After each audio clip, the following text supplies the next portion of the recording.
Friends, a couple of months back, you and I drove Nissan's all-new Titan pickup truck on and off-road just outside of beautiful Scottsdale, Arizona. That one was fitted with an engine that was running on Rudy's technology and was assembled in the exotic, far, far away land of Indiana. Well, now it's high time for a return of the Bly Fry, so rather than just drive a different version of this pickup truck with a V8 gas engine, why don't we also go and find out how that V8 gas engine is built? Shall we?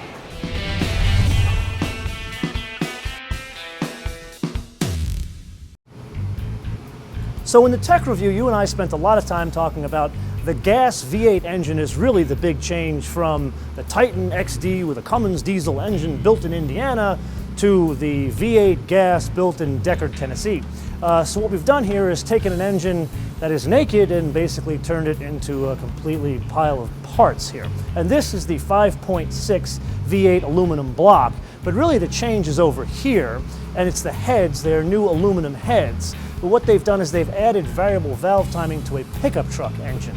And really you can see it in like 3 states of composure here. This is the head itself, this is the variable valve timing, and this is the whole thing together.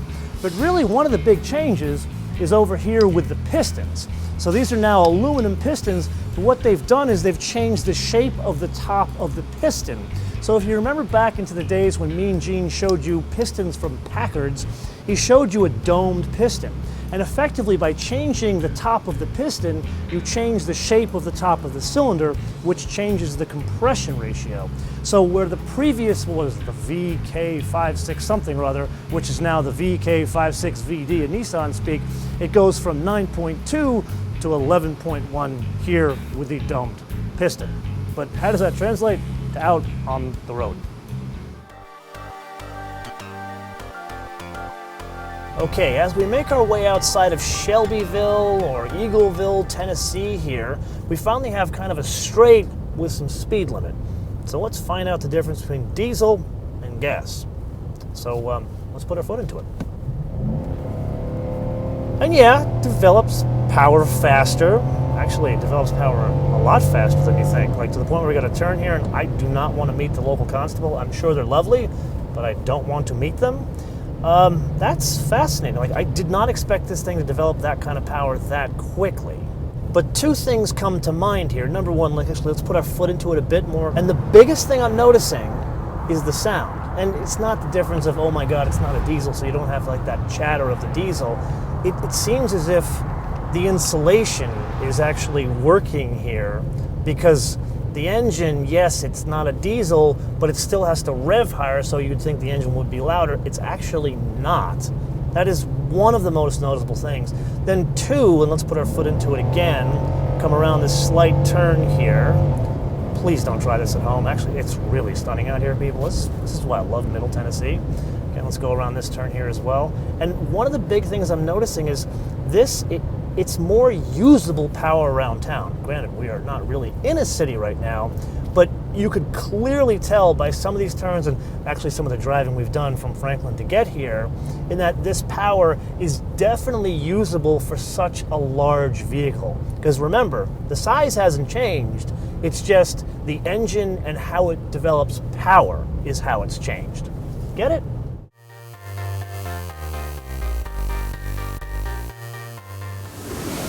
Let's have some fun, shall we? Let's make a crankshaft. So to make a crankshaft, we have to start with 1 billet of aluminum back here. Kind of like hot rodding, but the difference between hot rodding and making a crankshaft in Dechard, Tennessee is we have one of these. That is like Skynet in Tennessee. It's a big press that turns this billet of aluminum into a crankshaft here. It's basically 4 steps. So it comes out of the foundry here, and it looks like a flashlight or a nuclear piece of waste or something like that. Then it presses on into here, and it's picked up by this robot and put into the actual press. The press itself, it has so much pressure, it goes 2 stories down into the ground to give it enough leverage to put the pressure on the billet. So the billet then goes in there, and then the press, with all computer stuff here, come here, and then the press comes down, you can see the billet being turned into, like, they call it a rough crankshaft. And the rough crankshaft, it still kind of looks like crankshaft, but it has pieces of the actual aluminum around it. So then in step 3, what it does, it actually cuts off or trims the waste around the crankshaft and separates it away from the billet. So this is the actual first part that looks like a crankshaft. And then over here, it comes out to this robot, which picks up the finished crankshaft, and then the waste piece goes down into the chute here. You'll see it coming through. This one picks up, and then it comes, there it goes, it shoots down there. So it starts out billet, rough crankshaft, finished crankshaft, and trimmed crankshaft, which goes down the line. It gets trimmed up, so it looks like something pretty that goes in this case, a 4-cylinder engine, or like in the Titan V8, a V8 engine. And this, I'm looking for Arnold Schwarzenegger somewhere, because I definitely feel like I'm on the set of Terminator. So I've got good news and I've got bad news. The good news is we found some twisty roads. Actually, we found like an abandoned pickup truck and abandoned farm equipment. That is awesome about the South. And an old Mustang on blocks. Actually, 2 old Mustangs and a Thunderbird and a Falcon. 3 old Mustangs. Anyway, I'm really going off on Fords. I really shouldn't. The bad news is we've got a pickup truck here, and usually those things don't go together. And if I'm being honest, it really doesn't go together in this case. But there's a couple of things you notice right off the bat. Like when you go from the diesel to here, you notice the diesel is significantly stiffer. If you remember from both the tech review and the full first drive review of the diesel, that has the Bilsteins, the dampers in it.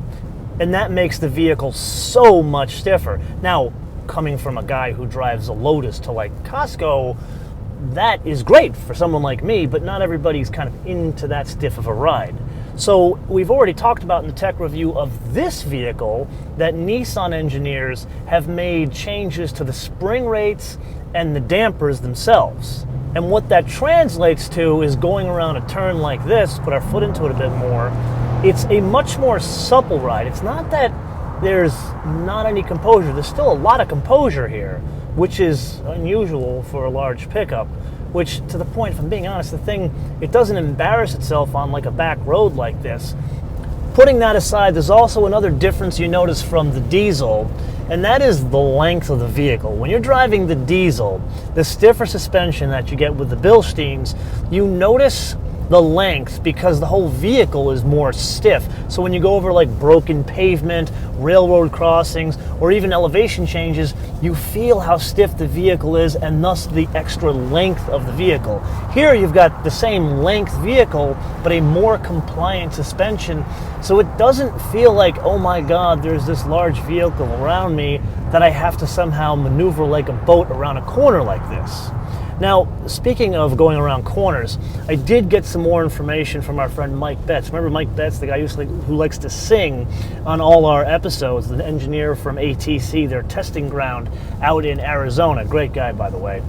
He was telling me that the car, or the 1500 version of this coming up in July or August when we get to drive it, that's going to have a whole different steering system. That's going to have a rack and pinion steering system with this engine and a smaller vehicle. So he said there's really to expect something different there.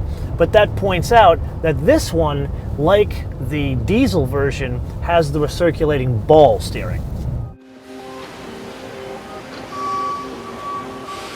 So far we've seen a naked engine, we've driven a pickup truck, and we've turned a piece of billet aluminum into a crankcase. Well, really, where are we doing all this? We're in Dechard, Tennessee. This is about a 25-year-old plant for Nissan, and it's really just focused on engine production. So here we've been focusing on the VK56VD engine, and they build everything from 2.5-liter 4-cylinders all the way up to this engine. And it's actually not just for Nissan, it's Nissan Infiniti, and you know how Mercedes and Infiniti jointly manufacture bits of the GLA. Well, that engine, the GLA engine, is built in another side of this plant. So there's got to be some flexibility built into the whole plant. So here's like a pick station that's focused on this 5.6 engine. So there are different parts here, like wiring harnesses and nuts, and like, I don't know what this is. I think this is a water pump here.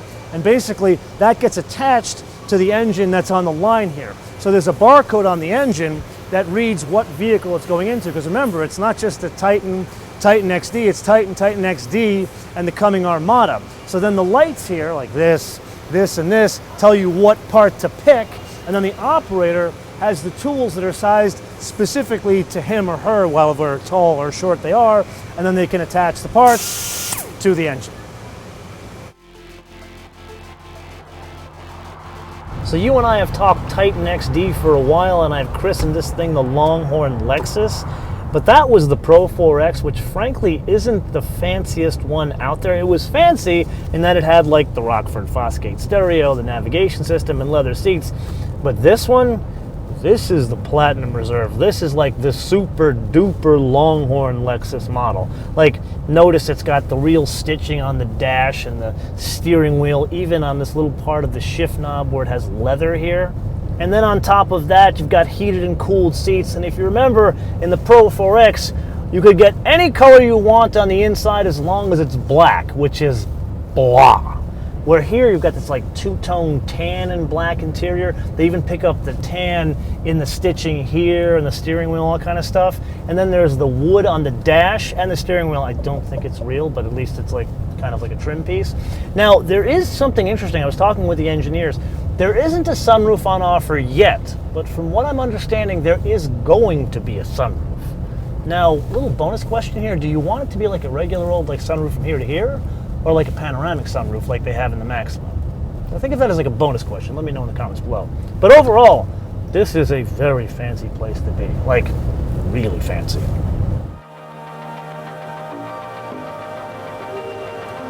So in summary, what do we got? Well, really, we need to split this off into a micro level and a macro level. From a micro level, just the truck itself, it is a more drivable, more usable vehicle in like everyday solutions. The engine itself has transformed the car, which is combined with different tuning. So that's all fine and good, but really we need to look at this from a macro level. Because if you look at the Titan that came before, there was just a Titan. And now Nissan, frankly, is taking this significantly more seriously by saying, okay, we're going to do a Titan with a fancy diesel engine, and then we're going to do a Titan with a fancy gasoline engine, and then we're going to give you a Titan like all shapes and sizes and different lengths. So in reality, it's Nissan going from one truck to really 5 or 6 trucks, kind of losing count, and we really haven't seen everything yet. So we're going to have to continue this story in like part 3 when we drive the 1500. So with that, I need to turn this question around to you guys. And it really comes down to this. Nissan has come up with this XD, they call it. But in reality, it's this space between 1500s and 2500s, now with very different engines. So the reality is, I'm not a truck guy. You know me, I'm a Lotus guy. But for a truck person, do you see value in that middle space between 1500 and 2500, and how would you use it? So, don't just tell me how you would use it. Let me know what you currently drive, what you do with that truck, and most importantly, what region of the world or the country you actually do that work. Let me know in the comments below or via our social media, MotoManTV all one word, MotoManTV all one word, Facebook, Twitter, and Instagram. And with that, I want to leave you with 2 things. Number 1, make sure you download our fancy new mobile application, which you can download for free from Apple iTunes or Google Play. And number 2, a fun fact. So you and I have actually had a great time going through an entire factory here, somewhere in Middle Tennessee, that makes gas engines. But here's the thing that you don't know. Yeah, I told you that another side of this factory makes Infiniti and Mercedes engines, but there's still another part that makes the EV motors for the Leaf, all in one factory.